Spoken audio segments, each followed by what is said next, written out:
Hi, my name is Rommil Santiago, and I'm the founder of Experiment Nation. Let me start by welcoming you to the second annual Experiment Nation conference. I feel we have a great event for you this year, just like last year.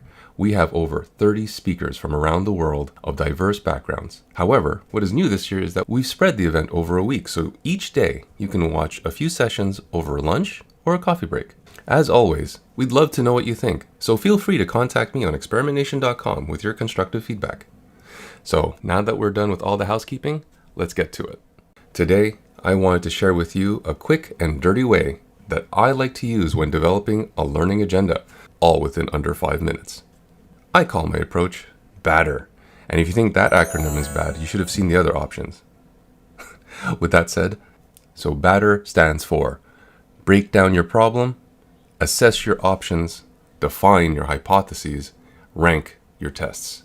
Let's look at each step in a bit more detail. Let's start with break down your problem. Of course, you need to pick a problem you want to solve. Your problem should be fairly specific, within your domain of influence, and reasonably measurable. For example, let's pretend I sell homemade ketchup online, and I'd like to sell more bottles. Digging into my analytics, I see a lot of people visiting my site, but not many people are adding my ketchup to their carts. So my problem, in this case, is that not enough people are adding my wonderful ketchup to their baskets. From here, I start breaking my problem down into smaller problems, into a sort of logic tree.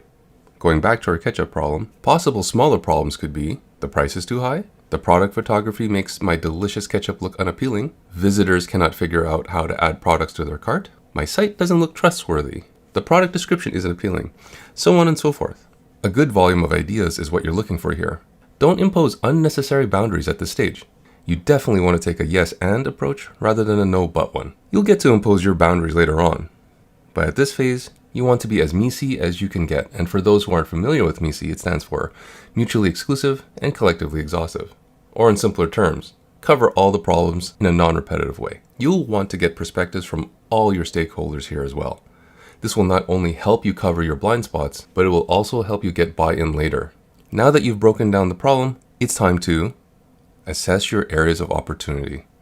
Now that we have a massive logic tree, we need to start assessing areas that we should focus on versus those we will deprioritize.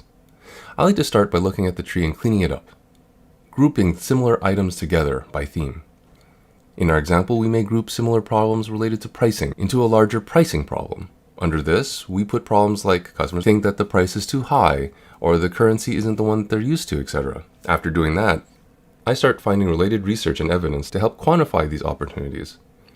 For instance, maybe I have customer reviews suggesting that my price was too high, or analytics showing that product description page visitors are toggling between currencies a lot. Pairing your problems with data can tell you if these problems are big or small. At this point, I tend to circle the bigger problems. Now, after that's done, I start eliminating problems that I think I cannot address or go against my brand in a serious way. Let's go back to my ketchup scenario. If I had survey data suggesting that customers thought my ketchup should taste more like Heinz brand ketchup, well, I wouldn't humor this because that's not the type of product I envision. Or if customers wanted the ketchup delivered within 30 minutes, I wouldn't focus here either because there's no way I could address that in a cost-effective way.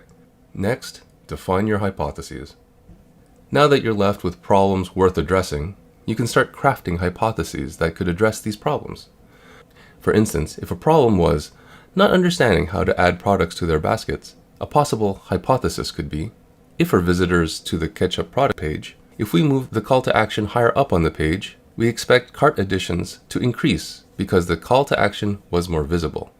Notice the format of the hypothesis I like to use is, if for a given audience, we did something, we expect something to happen because a reason. Structuring your hypothesis like this helps you design your experiments a bit better and helps avoid random tests. Lastly, rank your tests.